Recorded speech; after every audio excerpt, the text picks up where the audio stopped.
Let's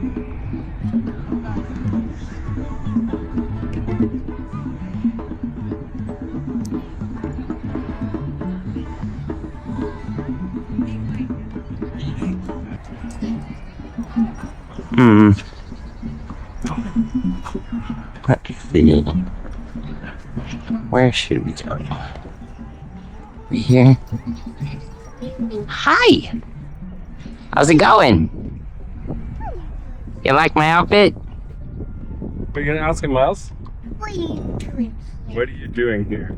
I'm making videos. The video? I take the videos home and I chop them up and I rearrange them and I put them together and I make videos. Doesn't that sound like fun? You don't have to watch other people's videos. You can just make your own. Isn't that neat? I hope you're a Ghostbuster, but... Yeah. It's like, that's no fun.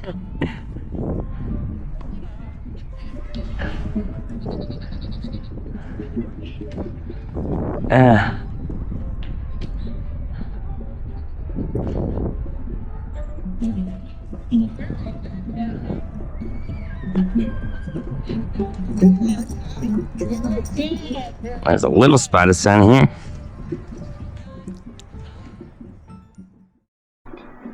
This is a couple of 360 cameras here to make sure I get some good angles. Okay.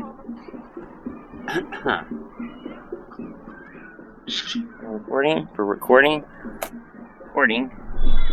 One more. Alright.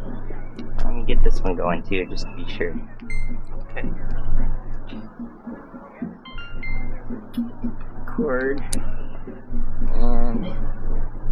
And you're going to ask me questions? Yes. Okay. I will ask questions about a claim that you make. Now, you get to pick the claim, and it should be something that is, meaningful to you, something that you feel that it is true. Maybe first we could talk about what you define as true, or if you even believe in objective truth. But many people do. We can skip that step if you think that we share a world together and that there are objectively true things about it. Basically accept those things. I accept at that? least share a world. I see myself as an animal living on the planet. And, would you mind wearing a mic for me? Okay. Just to be sure I get your... Alright. Do I clip it on my clothing? Yeah, it's got a clip. You can clip it on your... my jacket? I'm sure it's recording here. Okay.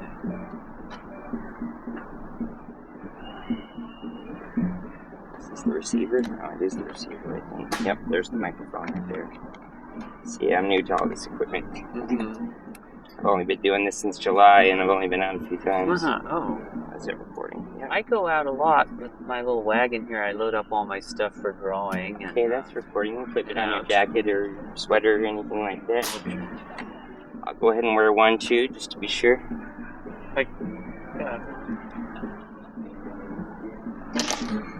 How's that? That's great, thank you. Thank you so much. Gotta remember to take it off when it leaves. I'm Cosmo, as you can see. What's your name? Alex. Alex. Spelled the traditional way, I Nice to meet you, that's right. Alright. So how are you doing today? I'm doing okay. Doing great. Weather turned out not too bad. Not too bad. A little cool, fresh. Usual San Francisco type of weather. Where are you off to with the wagon? This is my destination. I'm just out here drawing trees. Oh, you're drawing trees, so you're an artist. Right. Excellent. Well, that's awesome. Yeah. That's kind of what I'm doing, because video editing, I found an outlet for my sort of creativity. And just, something to create something instead of just receiving. I'm putting stuff out into the world. Today I was thinking about how it's interesting to me that just the activity of regularly drawing, when I'm looking at, when I see, this puts me in a certain state of mind, which is very interesting. It takes you deep. And I'm sort of was thinking about that and wondering why that. And I don't really have an answer for that. But it does. It takes me into contemplating a lot of interesting things, like just the basic nature of experience, which is what you're talking about, which has to do with, what I can know about the world, what I can know about the world, and what I can know about experience. So I'm always probing that. So what do you think is true about the world that you think is true that you're confident enough in that it affects the way that you live your life? That we have a consistent striving for health. Consistent striving. Yeah, for emotional health and physical health. We consistently strive for that, and that may be thwarted in many ways. It may be subject to various conflicts we carry around in us that we may or may not try to make progress with. But generally speaking, even if we still stuck or thwarted, we usually try to strive however we can in some way toward health as an animal in a material world. And you feel as though that's a sort of objective truth? Yeah, and sometimes it comes out in unhealthy ways, I think. So people are thwarted in various ways, or they are in conflict, and it comes out in ways that are not particularly healthy. But in some sense, they're still striving for health. So it sounds like you might be suggesting that there's possibly a subjective element to determining what's healthy, or is that objective as well? I think that's pretty objective. Yeah, it means. Yeah, what does healthy mean to you? What does healthy mean? What I'm practicing here is called street epistemology, and one of the first steps is we need to establish terms so that we're on the same page. What I mean by health. Yeah. Health means, to me, being reasonably well adapted to one's environment and being able to change, and also feeling a sense of belonging and purpose. We're a very social animal. Purpose. So belonging is important, and yeah, I do. Purpose is an interesting thing. It sounds like you're covering a lot of things under health. I am. Well, I think we have to have. I mean, we're complex animals, and we tend to have things that we're interested in, are striving. Out of all of those things, which do you think we value the most? I'm curious. That's a tough one. The reason I ask social belonging is huge for most people, most of us, and I would say almost for everyone. Even though, we may live more or less of a hermit life in some instances, but generally speaking, we don't survive without others. We're a social animal. So it sounds like there might be some exception to that, some slight exception, or it's true of everyone. I'd say it's true of everyone, and And you think that's the most important of the health, the things that we look for in being happy and healthy. Well, I injected happy. I don't know if it's the most important. It is important. It's very important. I mean, we could pie chart it out if you like. Yeah, there's other important things. What do you think might be equally or nearly as important?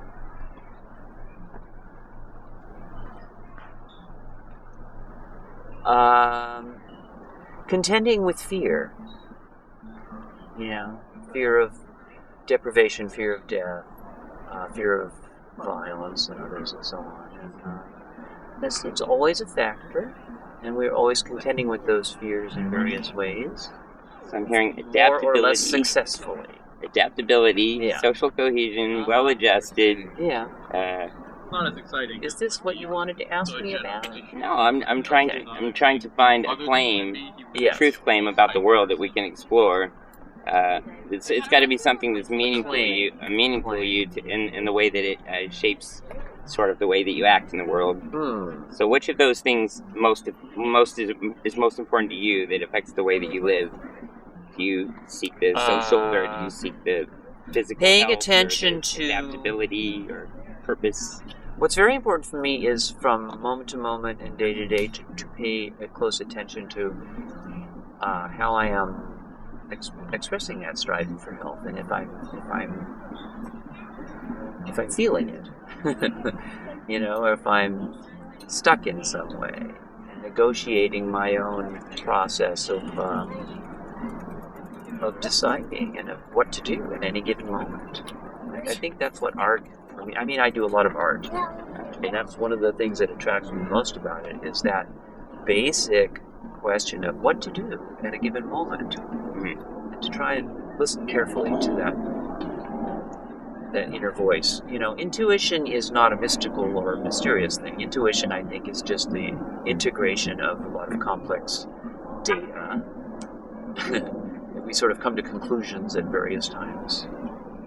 So would you say that at any given moment there is some health-related concern that we could be considering or addressing? Well, yeah. Emotional, it's something that's being physical, neglected, perhaps, and social. So yeah. it's a constant. It sounds like you're saying it's a constant sort of juggling of all of these things. I think. Well, yeah. I think living as an animal is that. You are, you know, and you're trying to keep the balls in the air.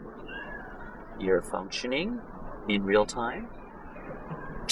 And the complex environment. And we're looking for a truth claim in there. Claim. Can you truth state that claim. in the form of a truth claim. You know, a truth claim. A truth claim. People. A truth claim would be like that. Well, I could start trying. I never thought about truth claims. It's kind of a novel. Do you think that there are? We could take a step back and ask if you even think there are truths. I mean, I'm willing to explore that. I'm not talking about subjective truth, but I mean, we could explore whether you think whether there is such a thing as a truth, whether or a we claim, can, whether we can conclude that something is true at all. That doesn't mean that there isn't. Like before, I asked you whether you thought there was subjective truth, but that's a separate question. Right now, I'm asking whether you think if there is an objective truth, whether we can actually know it or not. Is kind of what I'm asking now. I think we can know it. So you think we can to something the degree that matters? You know, our limited knowledge and experience in the world. We live a certain amount of time. We see a certain amount of territory, and our view is limited. Obviously, we're puny and live for a short time. But there is a certain amount that we can know, at least that is relevant to getting through our experience. So it doesn't need to be true without a doubt. It just needs to be sort of true enough. Is that what I'm hearing? I think that's right. That's how I see it. Right. Yeah. True without a doubt seems do you think that there's rather anything vague and abstract to me. What do you think? I mean, there are things that are true without a doubt, right? What do you think is true without a doubt? Like gravity. Just to calibrate There's existence of gravity, right? Like the scale is from 0 to 100. And what would you say we're 100% certain about, or close to it? We're 100%. I feel 100% certain that I'm an animal. Okay. I'm in a certain form of life on this planet here, and I feel very certain that this is a rock, this is a stone, and that is a certain mineral that is part of this environment we're in. Those are certainties, right?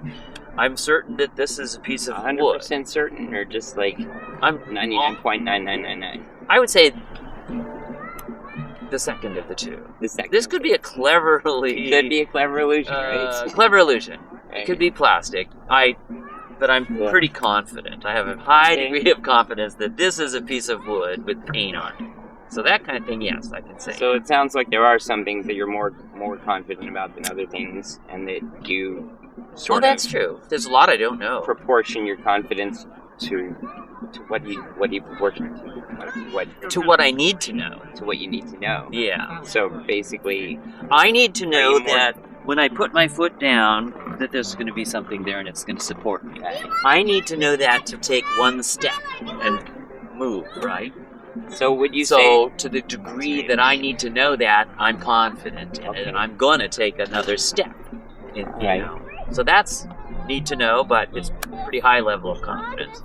So we can take a little step back and ask if, because it sounds to me like there's a certain practical aspect to a belief, whether or not it's objectively true, Absolutely. if it's useful.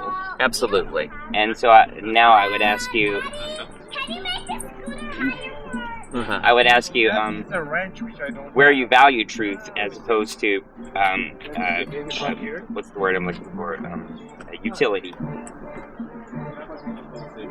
Like utility of a belief, whether or not it's true.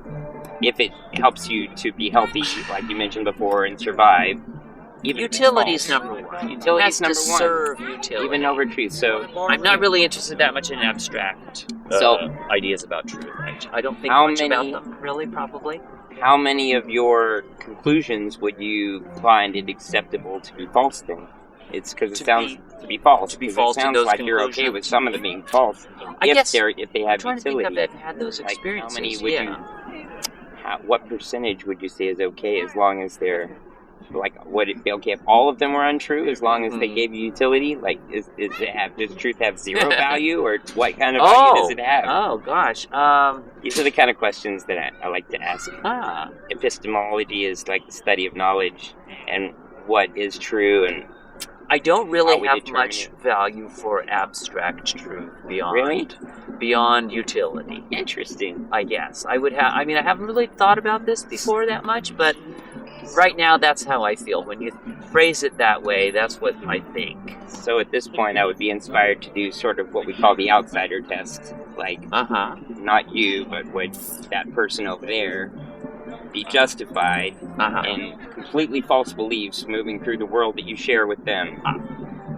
Because it has utility to them. But not to me. Yeah, could it have utility to them and not to you? I think that's quite possible. And so then would they be justified? A person could have a spurious or whatever false belief that, from my perspective, that serves them quite well. Yeah.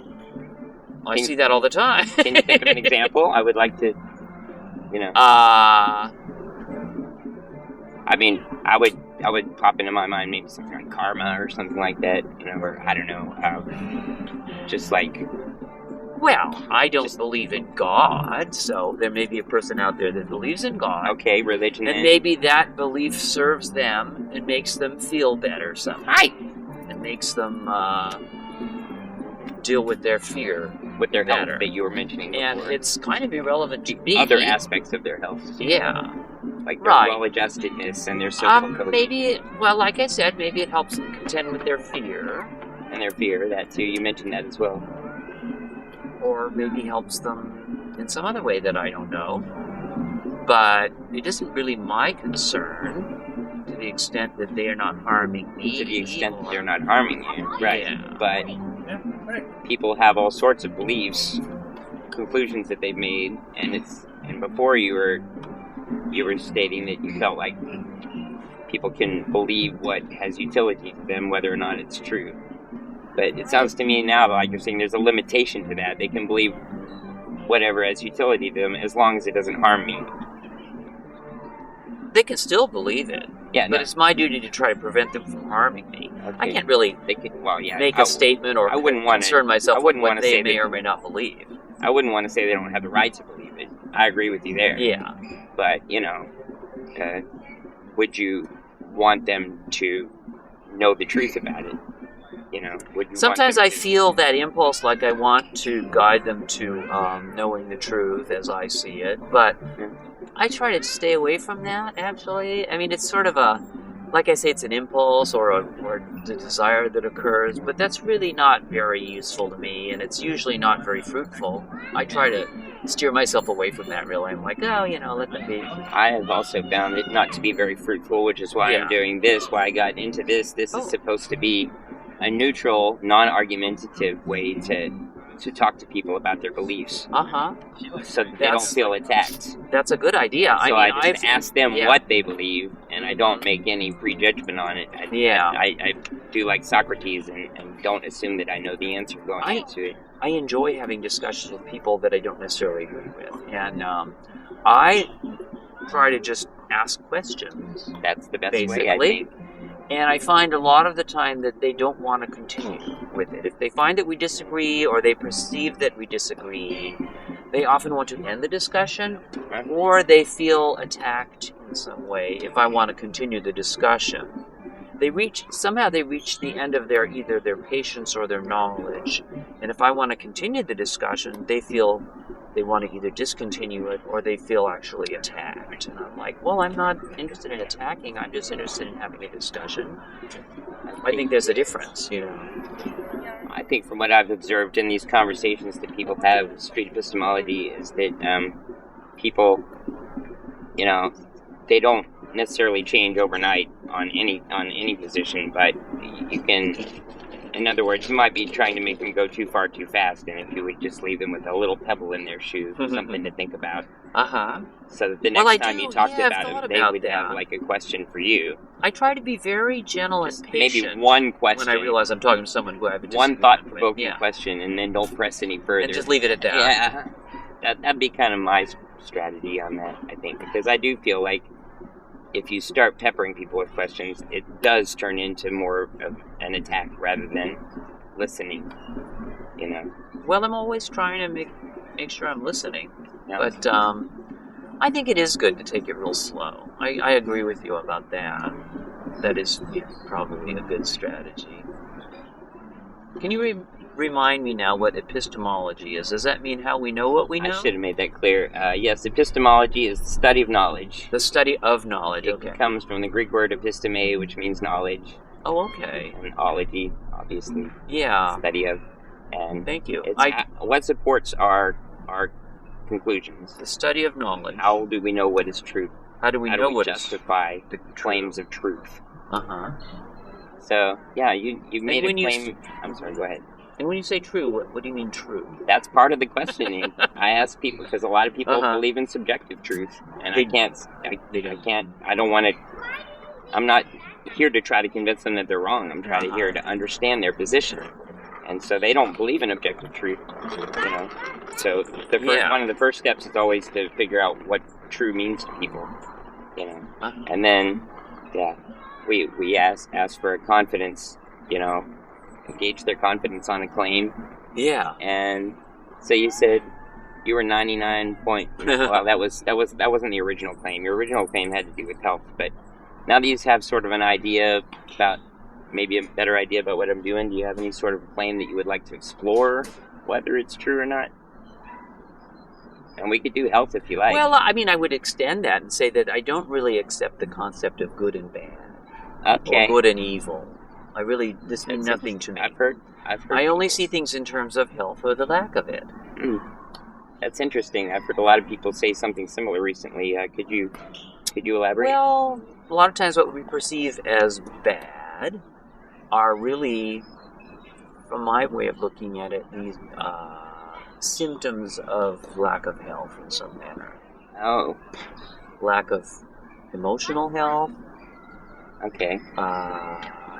Yeah. So harming others. Bad is some kind of harm. Generally.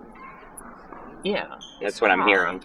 And the source of the harm is not mysterious. It's quite clear. It's that the person is suffering lack of health, emotional health in some way.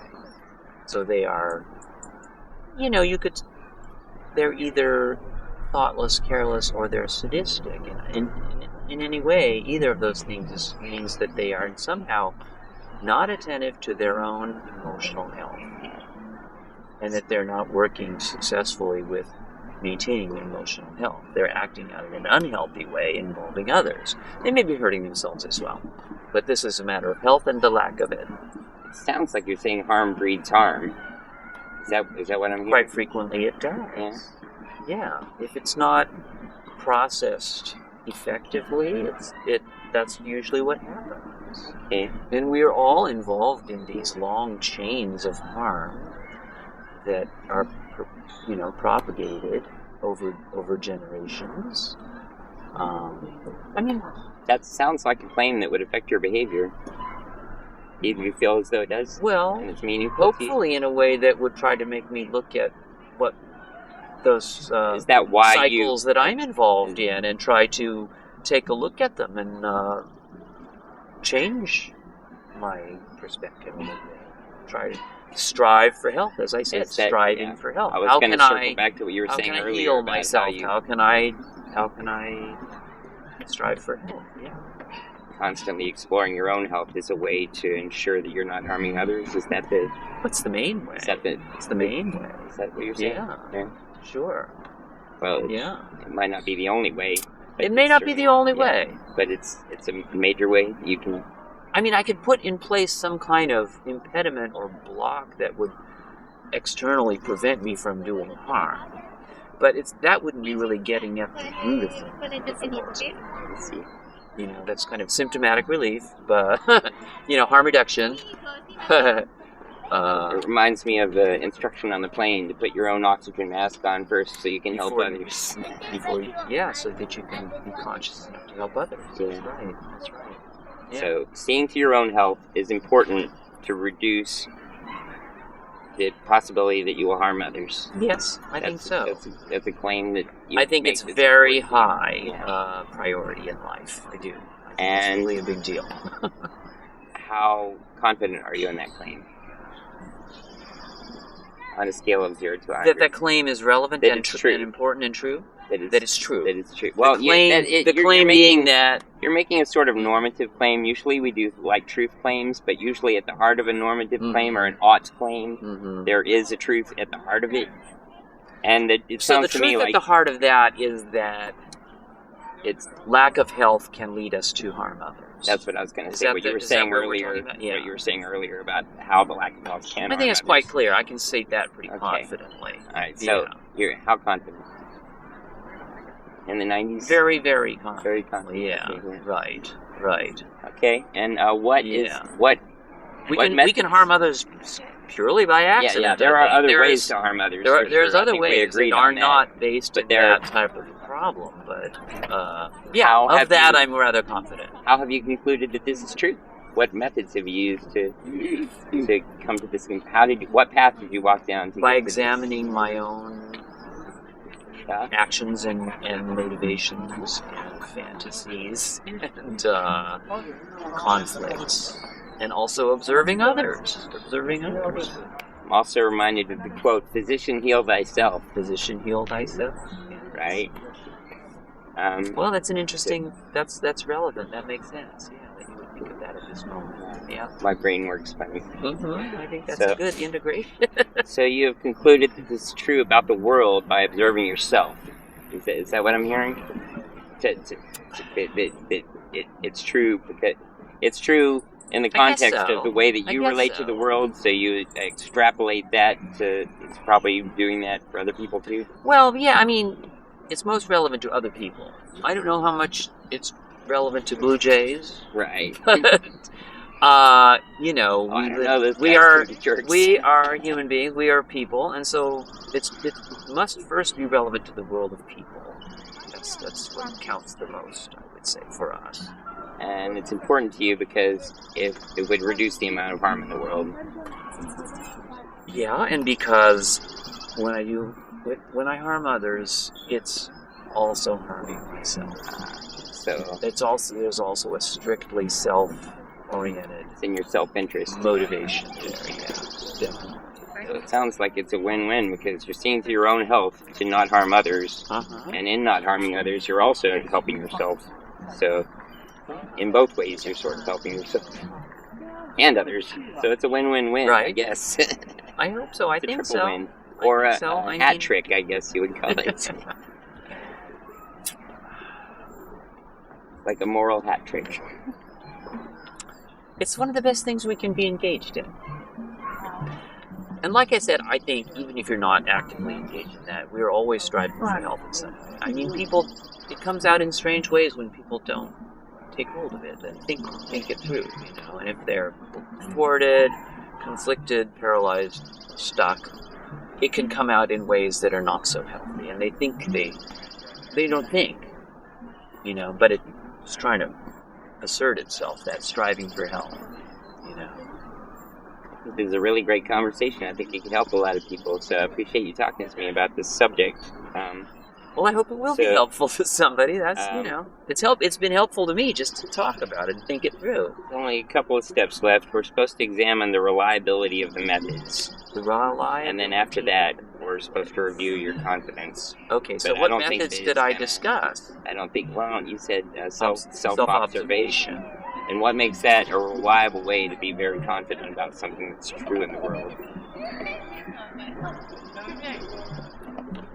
I've seen results. I mean, I've tested it. You've tested it? Okay. So it's a model that provides predictions? I've watched myself do things that were not healthy. and Consistent. allow myself to experience that and say, how does that feel? Either with regard to myself or others. And then I've watched myself go through the process thinking, well, let me think this through. What is it? What does it play here? And coming out with a result that feels better to me. I do feel, that's a really basic, I do trust that. Like how, if something feels good, if something feels healthy, if something feels satisfying to me in a way that really makes sense rather than, there's false gratification, right? This is the basis of sadistic ideation, sadistic thinking is I think. What is the reward? What is the reward in the moment for sadistic behavior? There must be some, but isn't it sort of a false or not durable reward? And we've all faced those things in ourselves and others, but to think it through is worthwhile, because it's clear that you're looking at a false result or observation, or that really is illusory. I took it a little off a direction there. Yeah. Could someone use the method of self-observation to come to a false conclusion? I think so. And I think that's true. I think that's possible. If so, then is self-observation a reliable enough method to be very confident? Its utility is based on honestly feeling it. Sadistic ideation, sadistic thinking is I what is the reward? What is the reward in the moment for sadistic behavior? There must be some, but isn't it sort of a false or not durable reward? And I think we've all faced those things in ourselves and others, but to think it through is worthwhile, because it's clear that you're looking at a false result. Reward that really is illusory. I took it a little off a direction there, but yeah. Could someone use the method of self-observation to come to a false conclusion? I think so. And I think that's true. I think that's possible. If so, then is self-observation a reliable enough method to be very confident about the conclusion? Its utility is based on honestly feeling and being aware of one's feelings. There are circumstances in which it's important to numb ourselves to our feelings, but that needs to be a temporary survival strategy for a moment. We cannot live that way. We need to be able to actually feel our feelings in order to know what is real. Yeah, so I guess I would say that it's the pattern that matters, not the single instance. What, if you're not at 100% confidence, could you put into words what might give you doubt or where you think the uncertainty lies? Oh, yeah. I would say, am I letting my fear get the better of me right now? Is this coloring my feelings, conclusions about this situation? Okay. There's that real possibility. We know this. This is a recognized flaw, I don't know what to say, possibility in human thinking. We can be clouded in our judgment or in the way we perceive our feelings, at least momentarily. Is there anything that could reduce your confidence in the conclusion that you can think of? A way to test it? Yeah. Is there a test? A falsification test? You can say, am I being overwhelmed by my emotions right now in sort of some fear or anger, what's my condition? Let me take a read on what is in some sort of little inventory as to what is affecting my process of feeling and reasoning right now. So it's like that. You can say to yourself, I know these things are always part of the universe of things that affect my ability to evaluate how I'm feeling about something. And if I can keep that foremost and present and say, I'm aware of those things and I'm trying to gauge what effect they're having on me, you're going to be more likely to have confidence in those conclusions or assessments. You know, how's that? We're not going to eliminate our vulnerability to that kind of bias and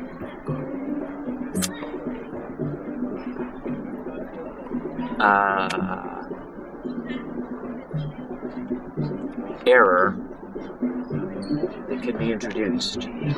But we can try to be aware of those ways in which that bias and error can be introduced and keep that in our mind and say, am I aware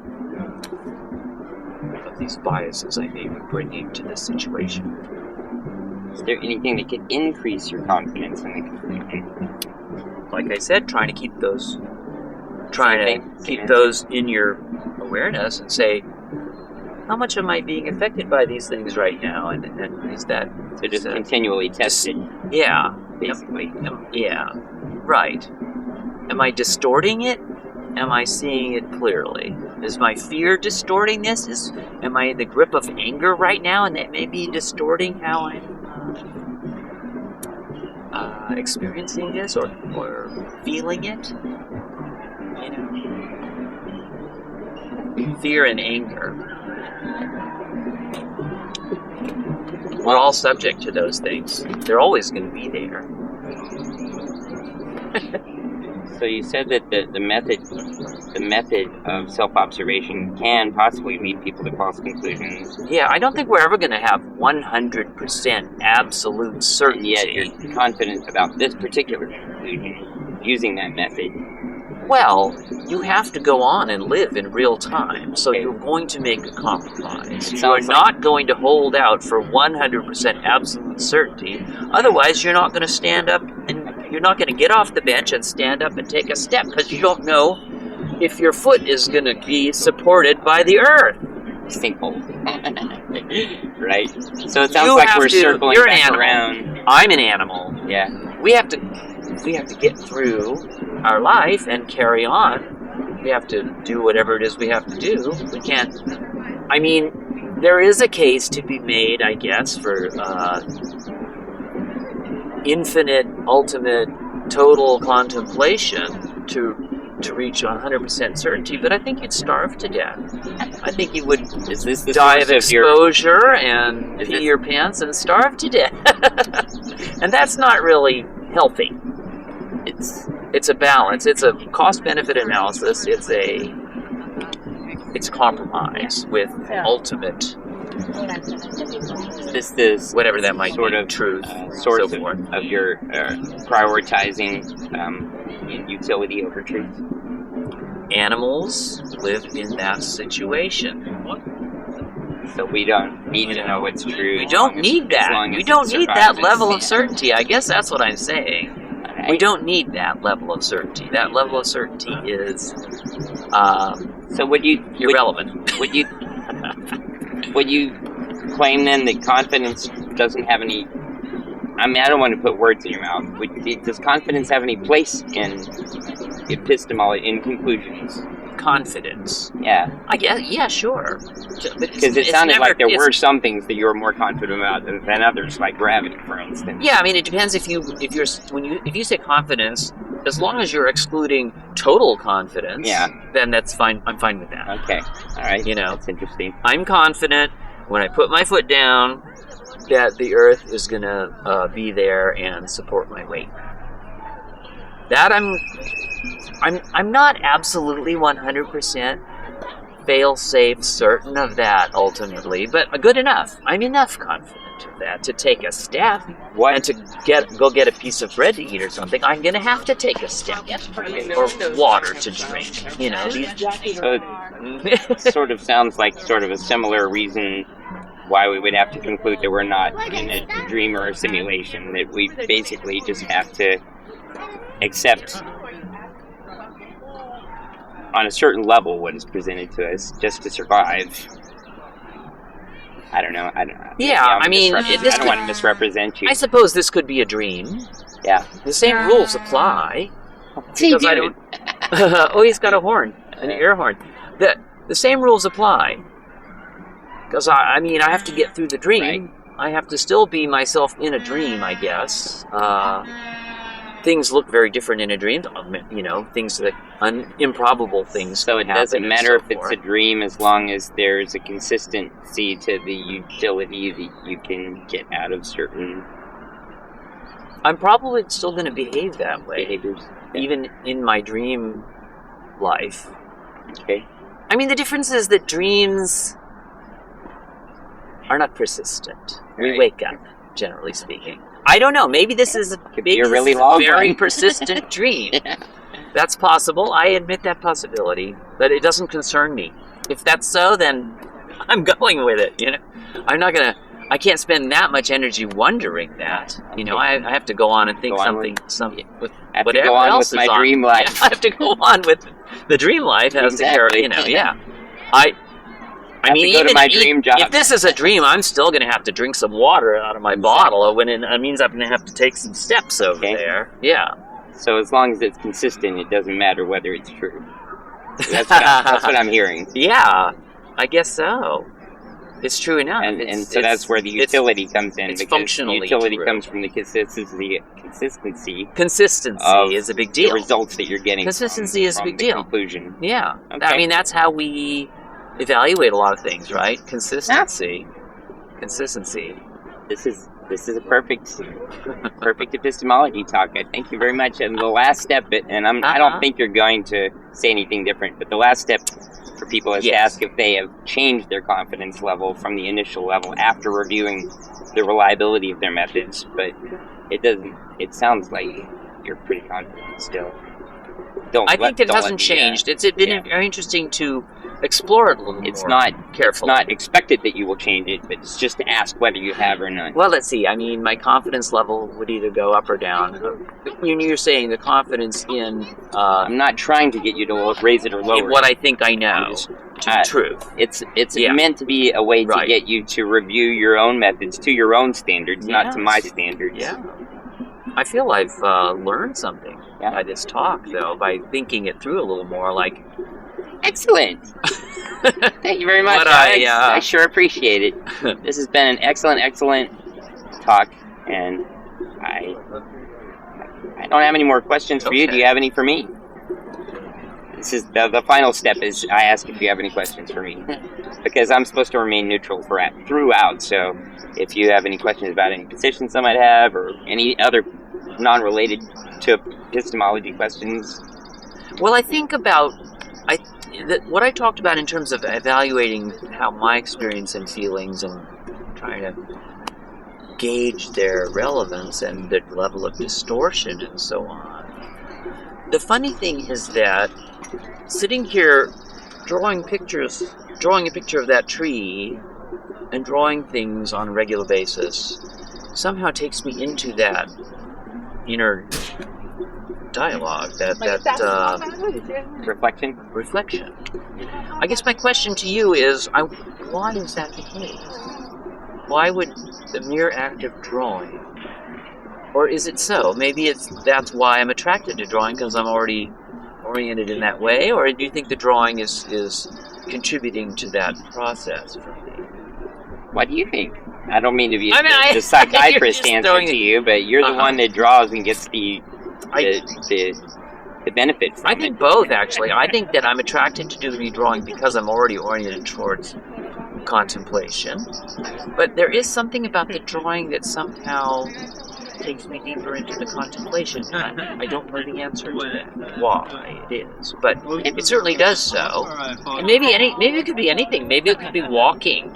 Maybe it could be knitting. I don't know. Well, you asked my opinion, and that would be my opinion, and that would be that things that we do that put us in the present moment and not thinking, sort of about the past or the future or any sort of meta subjects or I don't mean to say that. I mean, it's like I think it shuts down a certain part of your brain and it allows other parts of your brain to just do different things. Why to wander. Why is that valuable? Why is that useful to be in the present moment? I think that you're reversing it on me. I love this. It's awesome. You asked me to ask you a question. Yeah, I know. Oh no, I appreciate that. I do think about these things, so. Well, I think, golly. So the question was, why does being in the present moment take me into contemplation of my process and decision making, confidence and level of distortion, and so on? My intuition is that, the way that some people, lay out their clothes and meals for the week so that they don't have to think about it, that some smart people say they do that in order to free up their brain to not have to think about that stuff all the time. And I think that when you're doing something that your brain knows how to do, that it sort of, again, frees up the rest of your brain to do other things because that part of your brain's like, hey, I got this, don't worry. I don't feel that's what's going on when I'm drawing. Really? What do you think? I'm always feeling like, gee, I don't know how to do this. Oh, yeah? This is not working out. Then I carry on. Okay. I'm pushing myself into that, in fact, of non-knowing. It's cooling off again, isn't it? Yeah, that breeze. I'm wearing 2 layers of pants. Yes, I've got some underpants as well. Yeah. The jumpsuit. Well, we can wrap it up there if you like. I sure do appreciate wonderful it. discussion. It's been a very long talk. Thank you for normally I go have 15, 20 minutes, but this has been great. I really appreciate it so much. Yeah, I don't either. I could check the runtime on the camera. Well, people ask me, they look at something I drew or painted, and they say, how long 45 minutes. Take? And I say, I don't know. That means that my hat is just about to die, or it just did. Your hat? The hat lasts the battery of your... It lasts about 42, 45 minutes, and that camera says 45 minutes, so it means we've used up the hat cam. And you're called Cosmo. Yes. My YouTube channel is called Intrepid Chimp. Intrepid Chimp? Yes, I should have something with that on it. I'll get some cards made. A couple of years ago, I read a wonderful book all about chimpanzees and bonobos and their relationship to us and their social structures. I love that and so stuff. On. Very fascinating. And you had said before how you had concluded that we're animals. Absolutely. How did you conclude that we're related to chimps? If you think that's an extension of your statement that we're animals, I assume that if you think that we're animals, that we're related to chimps. I didn't think that up on my own. I was told that. I've studied science. I grew up in Berkeley, in a very science-oriented environment, but it seems quite clear to me. What's the best? There's nothing that really conclude that. What's that? What's the best reason? What's the best evidence that you know of to conclude that? Evidence? Oh, in the ears. Thank you so much. We'll leave it at that. We'll wrap it up. Intrepid Chimp, yes. You can probably find this video not too long. It'll just be Alex and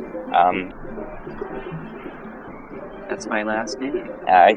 I'll bleep that out. We didn't ask me that, but I'm just for you. I appreciate that. I'll just bleep that out in the video. But it's been a very stimulating and wonderful discussion. Yes, I love. And I'll be out here again discussing things with people. We love to have repeated conversations with people too. Oh, okay. So I'll be out here again and see me again. You're welcome. I come out here a lot. I'll be gone for the summertime. All right. Out painting elsewhere, but that's fine. But I'll be back because I do live in San Francisco. I live in Lower Haight, and I come up here a lot. And I walked here from the Lower Haight with my wagon just painting stuff in there. Awesome up the panhandle, huh? Yeah. I'm over here in the Richmond district. Oh, okay. And I like biking a lot. I ride on the Panhandle. I go out to the park, Microphone. Oh, let's see. I have watched a lot of these interviews, and it is a concern. Right. Well, take I'll care, let you get on with Cosmo. your drawing. Have a wonderful I afternoon. can't wait to see some of your art. I'll sneak up on you one of these days Okay. and see what you're doing. I'll show you one right now, the one I just... And I love trees too. Yeah, this one is not totally focused on the trees. This one has the very... Wow, you're really good. Oh, thank you. This is Sabine. Yeah? The merry-go-round, snack bar, and the tree. Yes. So that's what I love it. It's good to do something where you're putting something into the world rather than just receiving, Yeah, and I say this. I'm 62 years old, and growing, learning at a pace that is constant. I'm amazed that can be the case. It's wonderful. I'm turning 50 in 3 weeks. Wonderful. Good for you.